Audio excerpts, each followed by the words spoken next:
Hey there, here's a quick how I do things video.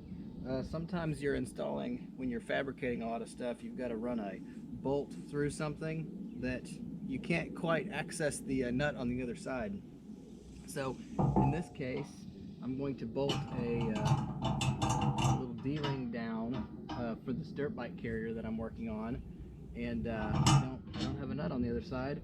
I could go all the way through and put my nut on the bottom so I can access it, but I didn't want to do that.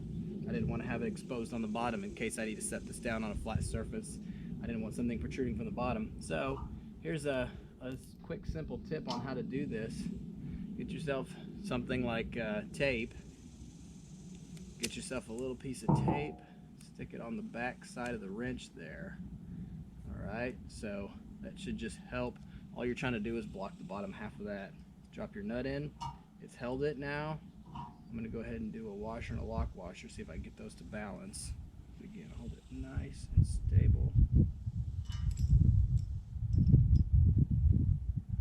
Moving it nice and slow. There we go. Set that on. Get it threaded so you know it catches. I can't feel it catching. There we go.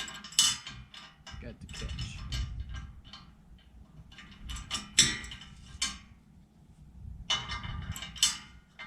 Now it's started.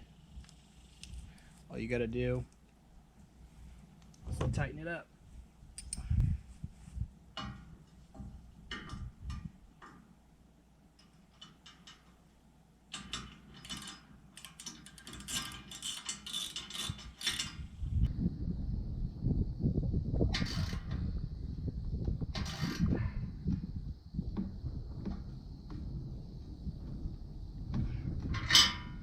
Go.